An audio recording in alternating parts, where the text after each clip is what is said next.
प्रभु यीशु मसीह के नाम से आप सबों को जय मसीह की। और आज नया स्वर्ग, नई धरती, नया यरूशलेम और नरक के इस श्रृंखला में मैं आपका हृदय से स्वागत करता हूँ। मुझे विश्वास है पहला भाग जो हमने पिछले दिनों में देखा था उससे आप अच्छी रीति से अवगत हो गए हैं। और आज हम नया स्वर्ग, नई पृथ्वी, नया यरूशलेम और नरक के दूसरे भाग को देखने जा रहे हैं। और मैं विश्वास करता हूँ कि आज की इस दूसरे भाग में प्रभु का अनुग्रह, प्रभु की दया और प्रभु की सामर्थ हमारे जीवन में अद्भुत रीति से काम करेगा और बड़े आनंद के साथ, सच्चाई के साथ प्रभु के राहों में, उस अनंतकालीन आशा में, उस नए स्वर्ग में प्रवेश करने की आशा में, उस नई पृथ्वी में प्रवेश करने की आशा में, उस नए यरूशलेम में प्रवेश करने की आशा में, अनंत काल के निवास में हमेशा प्रभु यीशु मसीह के साथ रहने की इस असीम आशा में हम निरंतर बढ़ते जाएं। और आज हम नया स्वर्ग, नई पृथ्वी एवं नया यरूशलेम उसके बारे में क्रमबद्ध रीति से देखेंगे। और यही आपको और मुझे अपने गंतव्य स्थान पर पहुंचने के लिए प्रभु का आत्मा हमकर आगे बढ़ने में सहायता करेगा। एक गीतकार इस प्रकार से गाता है, आखिरी नरसिंगा फूका जाने वाला है, तेरा मेरा सबका यीशु आने वाला है। आखिरी नरसिंगा फूका जाने वाला है, तेरा मेरा सबका यीशु आने वाला है। तू कहाँ होगा, मैं कहाँ होऊंगा, हम कहाँ होंगे, हम कहाँ होंगे। आखिरी नरसिंगा फूका जाने वाला है, तेरा मेरा सबका यीशु आने वाला है। आखिरी नरसिंगा फूका जाने वाला है, तेरा मेरा सबका यीशु आने वाला है। हम कहाँ होंगे, हम कहाँ होंगे, हम कहाँ होंगे, हम कहाँ होंगे। पहले जो मसीह में मुर्दे जी उठेंगे, बाकी जो हम जिंदा है बदल जाएंगे। पहले जो मसीह में मुर्दे जी उठेंगे, बाकी जो हम जिंदा है बदल जाएंगे। पल भर में ये सब कुछ देखो होने वाला है, पल भर में ये सब कुछ देखो होने वाला है। हम कहाँ होंगे, हम कहाँ होंगे, हम वहाँ होंगे, हम वहाँ होंगे। आखिरी नरसिंगा फूका जाने वाला है, तेरा मेरा सबका यीशु आने वाला है। आखिरी नरसिंगा फूका जाने वाला है, तेरा मेरा सबका यीशु आने वाला है।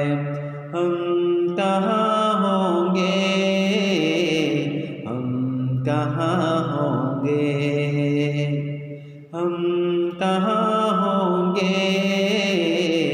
हम कहाँ होंगे।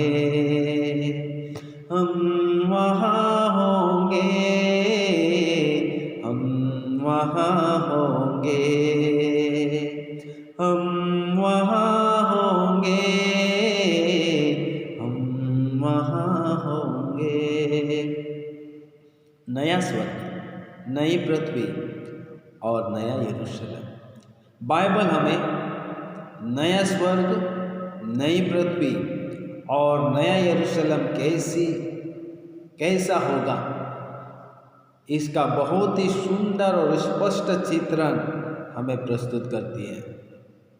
स्वर्ग परमेश्वर एवं स्वर्गदूतों का रहने का निवास स्थान है।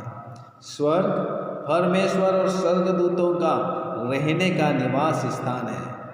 यह उद्धार पाने वालों के लिए अनंत काल तक रहने का घर है, रहने का निवास स्थान है, रहने का हमारा घर है। अर्थात स्वर्ग छुटकारा पाने वालों के लिए एक रहने का स्थान है। अर्थात स्वर्ग आपको और मेरे उद्धार पाने के बाद अनंत काल के निवास में रहने के लिए आपके और मेरे लिए एक घर है। आपके और मेरे लिए रहने का एक निवास स्थान है, जहाँ परमेश्वर के साथ आप और मैं अनंत काल के लिए उस निवास स्थान में, उस आत्मिक घराने में, उस ईश्वरीय घराने में, उस परमेश्वर के घराने में आप और मैं रहने वाले हैं। तो आपको मुझे ये अंगीकार करना है, स्वर्ग वो स्थान है जहाँ परमेश्वर और स्वर्गदूत निवास करते हैं, लेकिन स्वर्ग वो स्थान भी है जहाँ मैं और आप उद्धार पाने के बाद और इस दुनिया से कुछ करने के बाद हमेशा के लिए उसके साथ रहने का हमारा अपना एक निवास स्थान है, हमारा अपना एक घर है। इसलिए प्रेरित पौलुस हमें याद दिलाता है, हम पृथ्वी पर परदेसी हैं, हम पृथ्वी पर परदेसी हैं। ये संसार हमारे लिए परमानेंट या हमेशा का स्थान नहीं है। एक दिन हमको इस संसार से कुछ करके हमारे असली स्वदेश में, स्वर्ग रूपी स्वदेश में, अनंतकालीन स्वदेश में, ईश्वरीय घर के अंदर, ईश्वरीय स्थान पर हमेशा के लिए जिस पिता ने आपको और मुझे मानव जाति के रूप में इस जगत में भेजा, उसके पास रहने के लिए हम जाने वाले हैं। और इसलिए हमें बड़े आनंद के साथ, बड़ी आशा के साथ, पूर्ण समर्पण के साथ और पूर्ण अभिलाषा को दिल में सजाए रखते हुए एक अनंतकालीन स्थान में जाने की तैयारी करनी चाहिए। यही तो है पवित्र शास्त्र की सच्चाइयाँ जो आपको और मुझे विश्वास के साथ जीने के लिए, बड़ी आशा के साथ जीवन यापन करने के लिए प्रेरित करती है। एक सवाल उठता है हमारे मन में, स्वर्ग को किसने बनाया? सवाल उठता है हमारे मन के अंदर, स्वर्ग को किसने बनाया?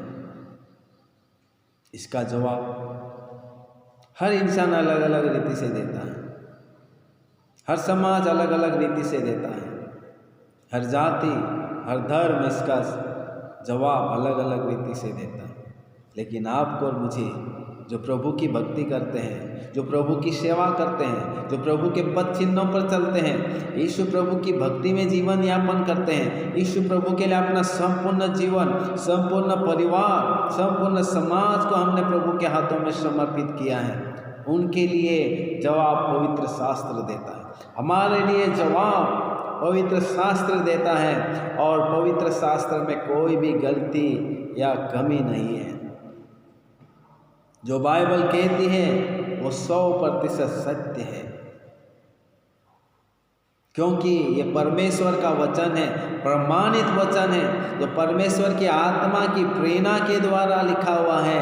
और जब हम इसमें से पढ़ते हैं और इसमें की सच्चाई को जब हम जानते हैं, उस पर पूरा यकीन करना है, संपूर्ण रीति से भरोसा करते हुए उस पर आशा लगाकर आगे हमें बढ़ते जाना है। स्वर्गलोक परमेश्वर के द्वारा बनाया गया स्थान है। स्वर्गलोक या स्वर्ग परमेश्वर के द्वारा बनाया गया स्थान है। 1 कुरिन्थियों 16 का 26 और 31 जब हम पढ़ते हैं पहला कुरिन्थी 16 का 26 और 31वीं आयत जब हम पढ़ते हैं तो इसकी सच्चाई हमको यहाँ देखने को मिलती है। तो पहला कुरिन्थी 16 अध्याय 26वीं आयत 16 का 26।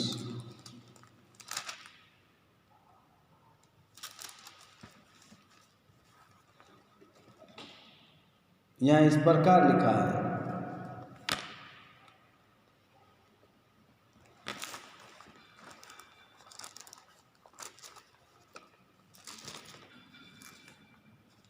बहुत ही सुंदर बात है।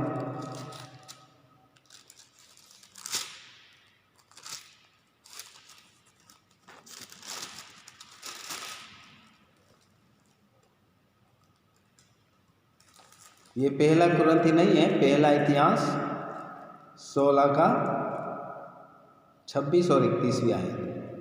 पहला कुरिन्थी नहीं है, सॉरी, पहला इतिहास 16 अध्याय 26 और 31। 26 में इस प्रकार लिखा है, क्योंकि देश देश के सब देवता मूर्तियां ही हैं, क्योंकि देश देश के सब देवता मूर्तियां ही हैं, परंतु यहोवा ही ने स्वर्ग को बनाया, परंतु यहोवा ही ने स्वर्ग को बनाया। और 31वीं आयत, कितनी अद्भुत बात सच्चाई यहाँ, आकाश आनंद करे, आकाश आनंद करे और पृथ्वी मगन हो, और जाति जाति के लोग कहें यहोवा राजा हुआ, और जाति जाति के लोग कहें यहोवा राजा हुआ। यहाँ जो आकाश शब्द आया है, जब हम इसे मूल भाषा में या अंग्रेजी भाषा में देखते हैं तो स्वर्ग शब्द आया है, स्वर्ग लोक शब्द आया हुआ है। तो इससे क्या पता चलता है हमें? स्वर्ग परमेश्वर का बनाया हुआ स्थान है। स्वर्ग आनंद करे और पृथ्वी के लोग मगन हो, या पृथ्वी मगन हो, क्योंकि जाति जाति के लोग कहें यहोवा राजा हुआ है। यानी स्वर्ग का बनाने वाला परमेश्वर ही स्वर्ग का राजा है, पृथ्वी का बनाने वाला परमेश्वर ही पृथ्वी का राजा है, आपको और मुझे बनाने वाला परमेश्वर ही हमारा राजा है। कितनी अद्भुत बात है। 26 में कह रहा है, क्योंकि देश देश के सब देवता मूर्तियां ही हैं, परंतु यहोवा ही ने, परमेश्वर ही ने, प्रभु यीशु मसीह ने ही स्वर्ग को बनाया। इसलिए ये स्वर्ग और पृथ्वी आनंदित हो, मगन हो, प्रफुल्लित हो, और जाति जाति के लोग कहें यहोवा ही राजा हुआ है, यहोवा ही हमारा परमेश्वर है। और अय्यूब 9 का 8 इस बात को और अच्छी रीति से स्पष्ट करते हुए आगे समझने के लिए हमारी सहायता करता है। अय्यूब की किताब 9वां अध्याय 8वीं आयत। ये कितने सुंदर बात यहाँ पर अय्यूब कहता है, वह आकाश मंडल को अकेला ही फैलाता है और समुद्र की ऊंची ऊंची लहरों पर चलता है। ये परमेश्वर की बात कर रहा है। आकाश मंडल को अकेला ही फैलाता है, यानी स्वर्ग लोक को स्वयं परमेश्वर अकेला ही बनाता है, अकेला ही उसकी सृष्टि करता है और समुद्र की ऊंची ऊंची लहरों पर चलता है। हमारा परमेश्वर समुद्र की लहरों पर, ऊंची ऊंची लहरों पर चलता है। ये कैसे संभव हो सकता है? ये हमारे प्रभु यीशु मसीह ने साबित किया। जब हमारा प्रभु यीशु मसीह जब जगत में आए, जब चेलों को बोला कि नाव में बैठकर झील के उस पार जाओ, और जब भोर होने को था, प्रभु यीशु मसीह स्वयं पानी पर चलकर चेलों तक पहुँचे। तो हमारा परमेश्वर ऊंची ऊंची लहर, समुद्र की लहरों पर चलता है, और आकाश मंडल को या स्वर्ग लोक को बनाने वाला, तानने वाला, उसको स्थापित करने वाला, उसकी सृष्टि करने वाला यहोवा परमेश्वर, बाइबल का परमेश्वर प्रभु यीशु मसीह स्वयं है। इसलिए परमेश्वर के वचन के अनुसार पाप के कारण स्वर्ग एवं पृथ्वी जलाकर राख किए जाएंगे। मनुष्य के पाप ने, स्वर्गदूतों के पाप ने वर्तमान स्वर्ग को, वर्तमान पृथ्वी को श्रापित कर दिया है। जिस पृथ्वी पर आप और मैं रहते हैं, जिस स्वर्ग में वर्तमान में स्वयं परमेश्वर स्वर्गदूतों का झुंड रहता है, वे न्याय के लिए ठहराए गए हैं और एक दिन जलाकर राख कर दिए जाएंगे और एक नया स्वर्ग बनेगा, एक नई पृथ्वी और नया यरूशलेम बनाया जाएगा। आपको और मुझे पुराने श्रापित पृथ्वी पर स्वर्गलोक में नहीं रखेगा, एक नया बनाकर, प्योर नया, पक्का 100%, जिसमें कोई कमी नहीं रहेगी, कोई पाप नहीं रहेगा, कोई श्राप नहीं रहेगा, किसी भी प्रकार की बुराई उसमें नहीं रहेगी। ऐसे नया स्वर्ग बनाएगा, नई पृथ्वी बनाएंगे और नया यरूशलेम बनाकर उसमें आपको और मुझे रहने का सौभाग्य मिलेगा। इसलिए बोला था मैं, नई पृथ्वी, नया स्वर्ग, नया यरूशलेम। उत्पत्ति 1:1 में लिखा है, उत्पत्ति 1:1 में लिखा है, आदि में परमेश्वर ने आकाश और पृथ्वी की सृष्टि की। आदि में स्वर्ग को परमेश्वर ही बनाया। यहाँ जब आकाश आता है, अंग्रेजी बाइबल, मूल बाइबल में देखेंगे वहाँ हेवन शब्द आता है।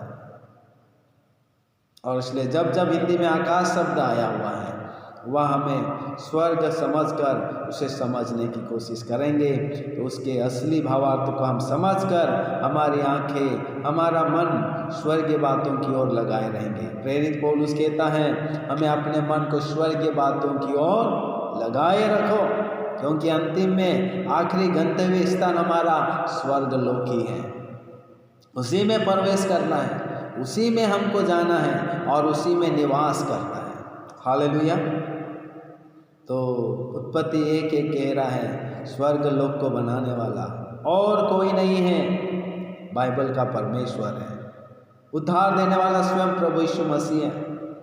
इसलिए प्रकाशित वाक्य 21:1 में लिखा है, प्रकाशित वाक्य 21:1 में, ये 21:1, फिर मैंने नया आकाश यानी नया स्वर्ग और नई पृथ्वी को देखा, जो पहला आकाश और पहली पृथ्वी जाती रही थी और समुद्र भी ना था, समुद्र भी ना रहा। फिर मैंने नया आकाश यानी नया स्वर्ग, नई पृथ्वी को देखा, क्योंकि पहला आकाश यानी पहला स्वर्ग और पहली पृथ्वी जाती रही थी और समुद्र भी ना रहा। देखो, नया आकाश बनने वाला है, नई पृथ्वी बनने वाली है, समुद्र भी जाता रहा और पहला आकाश, पहली पृथ्वी या पहला स्वर्ग जलाकर राख कर दिया जाएगा, जाता रहेगा, मिटा दिया जाएगा, क्योंकि वो ये स्वर्गदूतों के पाप के कारण स्वर्गलोक स्थापित हुआ, मनुष्य के पाप के कारण पृथ्वी लोक स्थापित हुई। और इसलिए स्वर्ग को बनाने वाला नया स्वर्ग और किसी ने नहीं बनाया है। नया स्वर्ग बाइबल का परमेश्वर प्रभु यीशु मसीह स्वयं आपके और मेरे लिए अनंत काल के निवास स्थान के रूप में तैयार किया है। अतः नया स्वर्ग और नई पृथ्वी को बनाने वाला स्वयं परमेश्वर है, स्वयं बाइबल का परमेश्वर है, स्वयं प्रभु यीशु मसीह है। इब्रानियों को पत्री 11:10 पढ़े। ये आयत इसलिए पढ़ रहे ताकि हमको शंका ना हो, गलतफहमी ना हो, क्योंकि आपके लिए और मेरे लिए गंतव्य स्थान यही स्वर्ग है जिसका वर्णन बाइबल करती है। 11 का इब्रानी 11:10 से 16 में इस प्रकार लिखा है, इब्रानी 11:10 से 16,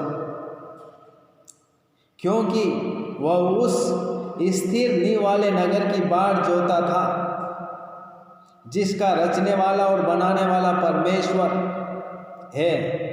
विश्वास से सारा ने आप बूढ़ी होने पर भी गर्भ धारण करने की सामर्थ्य पाई, क्योंकि उसने प्रतिज्ञा करने वाले को सच्चा जाना था। इस कारण एक ही जन से जो मरा हुआ सा था, आकाश के तारों और समुद्र के तीर के बालू के समान अनगिनत वंश उत्पन्न हुए। आकाश मतलब स्वर्ग के तारों, ये सब विश्वास ही की दशा में मरे और उन्होंने प्रतिज्ञा की हुई वस्तुएं नहीं पाई, पर उन्हें दूर से देखकर आनंदित हुए और मान लिया कि हम पृथ्वी पर परदेसी और बाहरी हैं। जो ऐसी बातें कहते हैं वे प्रकट करते हैं कि स्वदेश की खोज में हैं और जिस देश से वे निकल आए थे यदि उसकी सुधि करते तो उन्हें लौट जाने का अवसर था, पर वे एक उत्तम अर्थात स्वर्गीय देश के अभिलाषी हैं। इसीलिए परमेश्वर उसका परमेश्वर कहलाने में और उनसे नहीं लजाता, क्योंकि उसने उनके लिए एक नगर तैयार किया है। 16वीं आयत बहुत ही सुंदर है, प्रेरणा देने वाली और विश्वास करने वाली। पर वे एक उत्तम था स्वर्गीय देश के अभिलाषी हैं, इसीलिए परमेश्वर उनका परमेश्वर कहलाने में उनसे नहीं लजाता, क्योंकि उसने उनके लिए एक नगर तैयार किया है। आपके लिए और मेरे लिए एक नगर तैयार है। 13-14 में भी लिखा है, क्योंकि यहाँ हमारा कोई स्थान या नगर नहीं है, वरन हम एक आने वाले नगर की खोज में हैं। वो नए स्वर्ग और नई पृथ्वी की बातें कर रहा है, क्योंकि हमारे लिए यहाँ कोई स्थान नहीं है, यानी पृथ्वी पर परमानेंट स्थान हमारा नहीं है, वरन हम एक आने वाले नगर की खोज में हैं, जिसे हम नई पृथ्वी नया स्वर्ग कहते हैं। उसके अभिलाषी हम लोग हैं। गलातियों की पत्री 4:26 में बहुत ही सुंदर बात लिखी है। गलातियों की पत्री 4:26 में यहाँ इस प्रकार लिखा है, पर ऊपर की यरूशलेम स्वतंत्र है और वह हमारा माता है। पर ऊपर की यरूशलेम स्वतंत्र है। मैं बोला नया स्वर्ग हमारे लिए बनेगा, जिसमें आपको और मुझे रहने का शुभ अवसर मिलेगा। तो यहाँ एक कितनी अद्भुत और सच्चाई भरी बात है, जिसके अभिलाषी आपको और मुझे हमेशा बने रहना है। प्रकाशित वाक्य 3:12 में लिखा है, प्रकाशित वाक्य 3:12 यहाँ इस प्रकार लिखा है 3:12 में, जो जय पाए उसे मैं अपने परमेश्वर के मंदिर में एक खंभा बनाऊंगा और वह फिर कभी बाहर ना निकलेगा, और मैं अपने परमेश्वर का नाम और अपने परमेश्वर के नगर अर्थात नया यरूशलेम का नाम जो मेरे परमेश्वर के पास से स्वर्ग पर से उतरने वाला है, और अपना नया नाम उस पर लिखूंगा। नया यरूशलेम जो स्वर्ग पर से परमेश्वर के पास से उतरने वाला है, उस पर मैं उस पर अपना नया नाम लिखूंगा। नया यरूशलेम, नया स्वर्ग, जिसके ऊपर आपका और मेरा नया नाम लिखा जाएगा।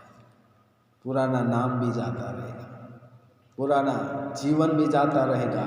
एक नई जिंदगी, एक नई देह, एक नया नाम आपको मुझे दिया जाएगा, जो अनंत काल के निवास स्थान पर छाप और मोहर के रूप में काम करेगा। कितनी अद्भुत बात है।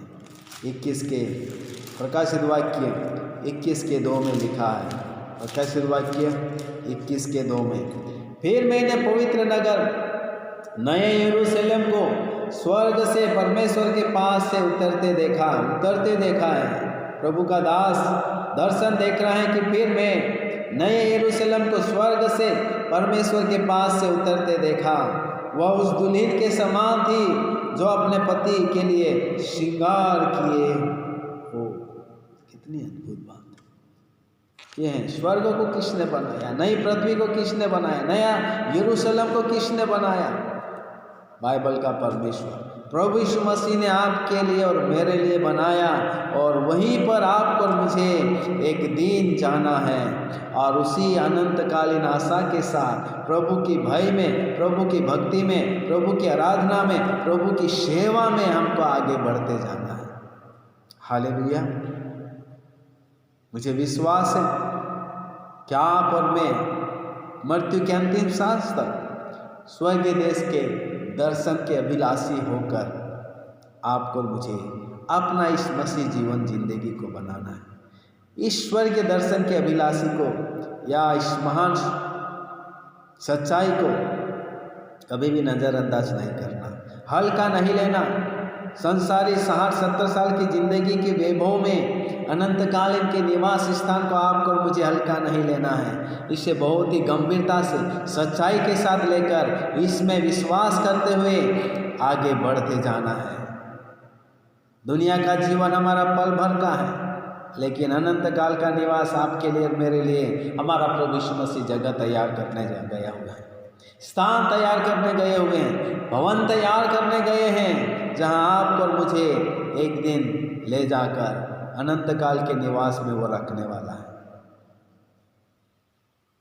और इसलिए नया स्वर्ग, नई पृथ्वी, नया यरूशलेम और स्वर्ग की श्रृंखला को आप सुनना ना भूले, देखना ना भूले, और अन्य साथी भाई बंधुओं को भी जो विश्वास में उनको बताएं और जो विश्वास में नहीं है उन्हें भी बताएं, ताकि वे भी आपकी और मेरी तरह अनंत काल के निवास में जा सके और हमेशा के लिए सुख और शांति की खुशहाली में अपना जीवन अनंत काल की अवस्था में गुजार सके। इसलिए गीतकार उसी गीत को हम अगले पद्यांशों को गाकर हम इस भाग को समाप्त करेंगे।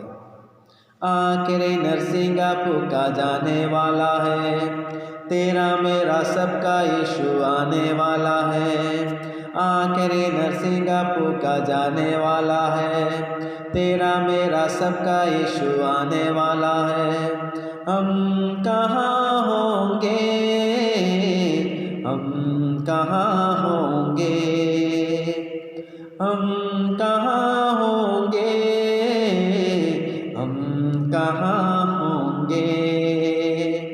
पहले जो मसीह में मुर्दे जी उठेंगे, बाकी जो हम जिंदा है बदल जाएंगे। पहले जो मसीह में मुर्दे जी उठेंगे, बाकी जो हम जिंदा है बदल जाएंगे। पल भर में ये देखो सब कुछ होने वाला है, पल भर में ये देखो सब कुछ होने वाला है। हम कहाँ होंगे, हम कहाँ होंगे, हम कहाँ होंगे, हम कहाँ होंगे। तेरे दिल के सारे गम बढ़ते जाएंगे, बीत गए जो लम्हे तेरे साथ न आएंगे। तेरे दिल के सारे गम बढ़ते जाएंगे, बीत गए जो लम्हे फिर पास न आएंगे। हम कहाँ होंगे, हम कहाँ होंगे।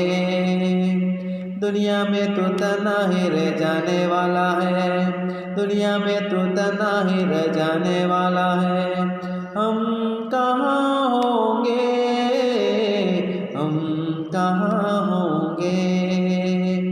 तेरी दौलत तेरी शोहरत काम न आएगी, ये सब चीज़ें प्यारे तेरे साथ न आएगी। तेरी दौलत तेरी शोहरत काम न आएगी, ये सब चीज़ें प्यारे तेरे साथ न जाएंगे। सब चीज़ों का खात्मा जल्दी होने वाला है, सब चीज़ों का खात्मा जल्दी होने वाला है। हम कहाँ होंगे, हम कहाँ होंगे, हम कहाँ होंगे, हम कहाँ होंगे। आखिरी नरसिंगा फूका जाने वाला है, तेरा मेरा सबका यीशु आने वाला है। आखिरी नरसिंगा फूका जाने वाला है, तेरा मेरा सबका यीशु आने वाला है। हम कहाँ होंगे, हम कहाँ होंगे, हम कहाँ होंगे, हम कहाँ होंगे। हम वहाँ होंगे, हम वहाँ होंगे, हम वहाँ होंगे, हम वहाँ होंगे। प्रभु इस श्रृंखला में आप सबों को आशीष दे और निरंतर इस नई श्रृंखला को सुनते रहे, देखते रहे और विश्वास में बढ़ते रहे। प्रभु आप सबों को आशीष दे। May God bless you. धन्यवाद।